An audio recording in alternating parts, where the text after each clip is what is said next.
Hi Mark, my name is Bella. My student number is S0441017. Pen Warhurst. How we can eat our landscapes. I'm a freshman in CUE. The will to live life differently can start in some of the most unusual places. That is where I come from. Topmorden. It's a market town in the north of England. 50,000 people between Leeds and Manchester. Fairly normal market town. It used to look like this, and now it's more like this, with fruit and veg and herbs sprouting up all over the place.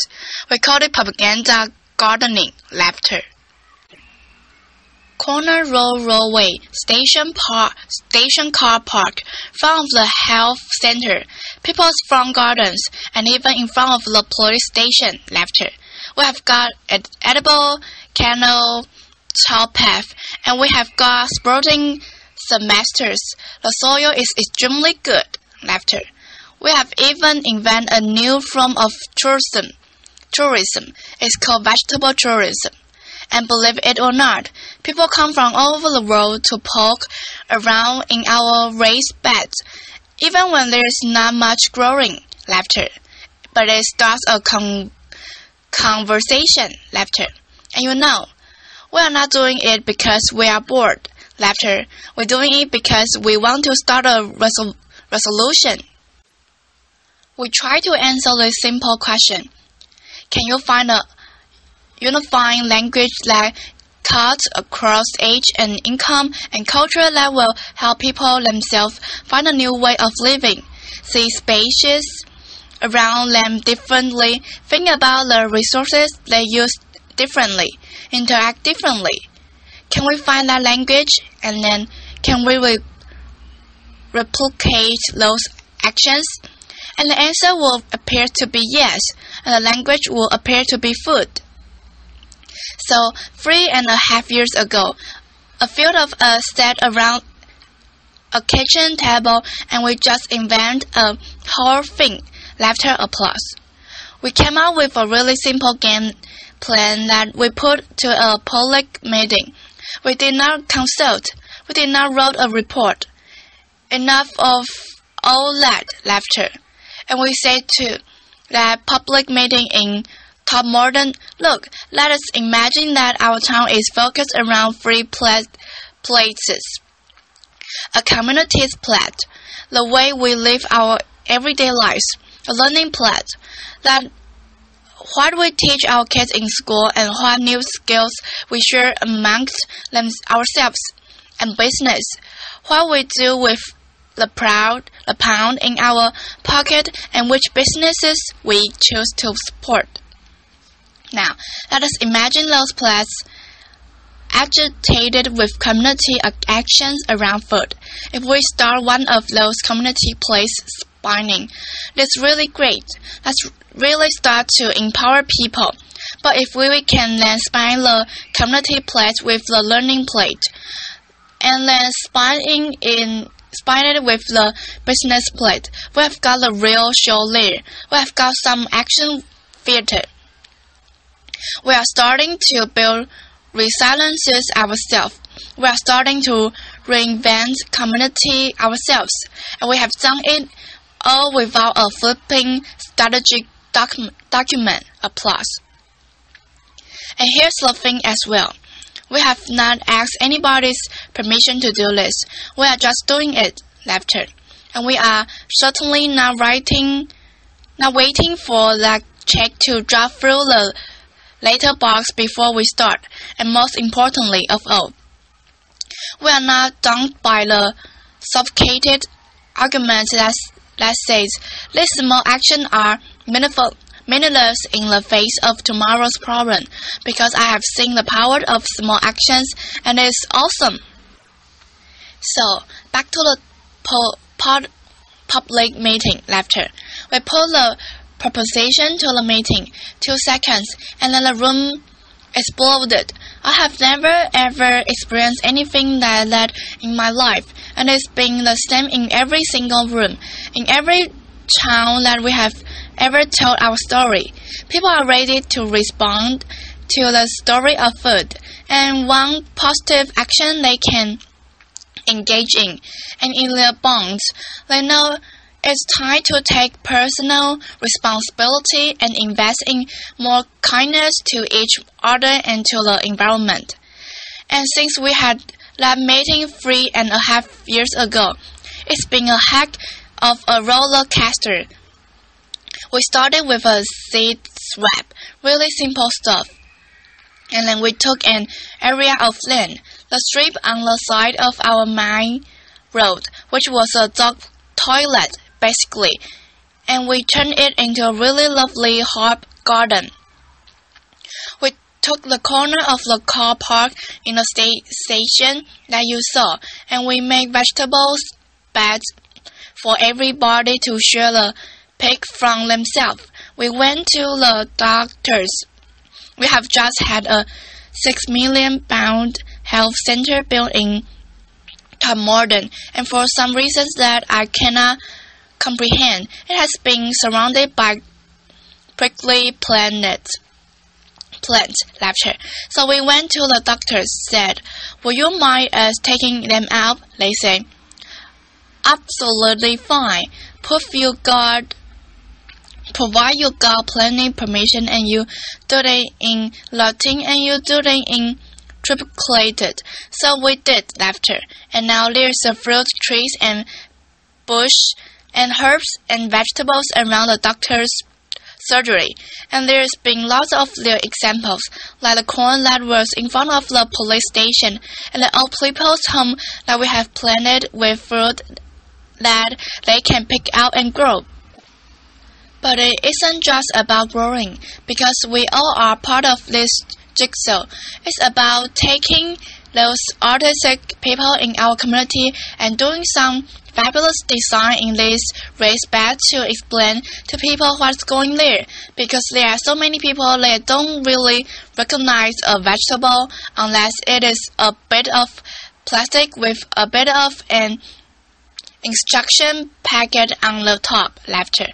So we have some people who design these things. If it looks like this, please don't pick it. But if it looks like this, help yourself. It's about sharing and investing in kindness. And for those people that don't want to do either of those things, maybe they can cook. So we pick them reasonably, and then we go on the street, or in the pub, or in the church, or wherever people are living their lives. This is about us going to the people and saying, we are all part of the local food jigsaw. We are all part of a solution. And then, because we know we have got vegetable tourists and we love them to bed and they are absolutely fantastic with food, what could we do to give them an even better experience? So we invent, without asking, of course, the incredible edible green root. And this is a root of exhibition gardens and edible towpath and bee-friendly site, and the story of the pollinators, and it's a route that we designed that takes people through the whole of our town, past our cafes and our small shops, through our market, not just to and fro from the supermarket. And we are hoping that in changing people's footfall around our town, we are also changing their behaviors. And then there's the second plot, the learning plot. We are in the partnership with a high school. We are creating a company. We are designing and building an unconscious unit in some land that was spare at the back of the high school, like you do. And now we are going to be growing fish and vegetables in our yard with bees, and the kids are helping us build that, and the kids are on the board. And because the community was really kind to working with the high school, this high school is now teaching agriculture, and because it's teaching agriculture, we started to think, how could we then get those kids that never had a qualification education before in their lives, but are really excited about growing. How can we give them some more experiences? So we got some land that was donated by a local garden center. It was really quite muddy, but in truly incredible way, totally volunteer-led. We have turned that into a market garden, training center, and its polytunnels and raised beds, and all the things you need to get the soil under your fingers and think maybe there's a job in this for me in the future. And because we are doing that, some local academics said, we could help design the commercial horticulture course for you. There's not one that we know of. So they are doing that, and we are to launch it later this year, and it's an experiment, and it's all voluntary. And then there's the third pledge. Because if you walk through the edible landscape, and if you are learning new skills, and if you start to get interest in what's going seasonally, you might just want to spend more of your own money in support of local producer, not just veg, but meat and cheese and beers and whatever else it might be. But then, we are just a community group, We are just all volunteers. What could we actually do? So we did some really simple things. We found rays. We got some blackboards. We put incredible edible on the top. We gave it every market traders that were selling locally, and they scribbled on what they were selling in any 1 week. Really popular. People congregate around it. Sales were up. And then we had a chat with the farmers, and we said, we are really serious about this, but they didn't actually believe us. So we thought, okay, what should we do? I know. If we can create a campaign around one product and show them there's a local loyalty to that product, maybe they are changing their mind and see we are serious. So we launched a campaign because it just amused me, called Every Egg Matters Laughter. And what we did was we put people on our egg map. It's a stylized map of tomato. Anybody that's selling their excess egg at the garden gate perfectly locally to their neighbors. We have stuck on there. We start with 4, and we now get 64 on.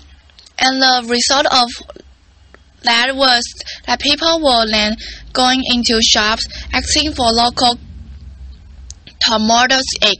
And the result of that was some farmers up the amount of flock they got free-range birds, and then they went on to meat birds.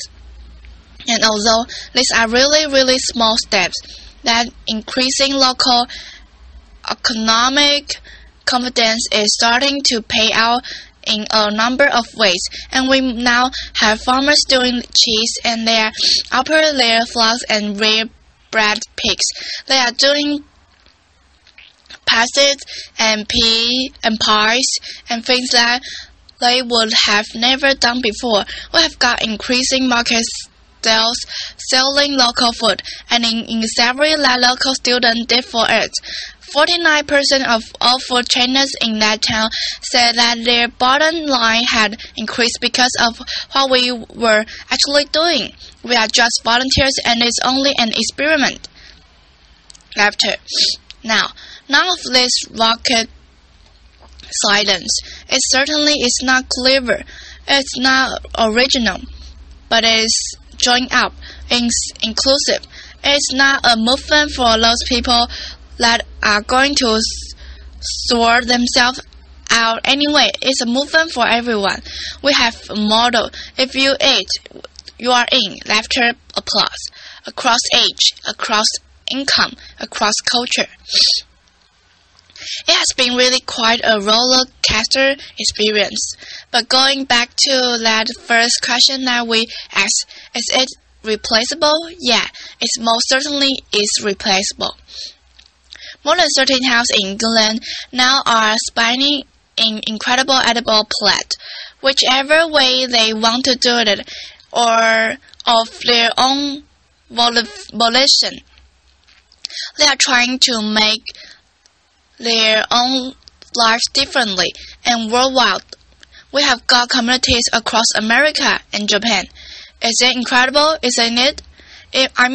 America and Japan and New Zealand.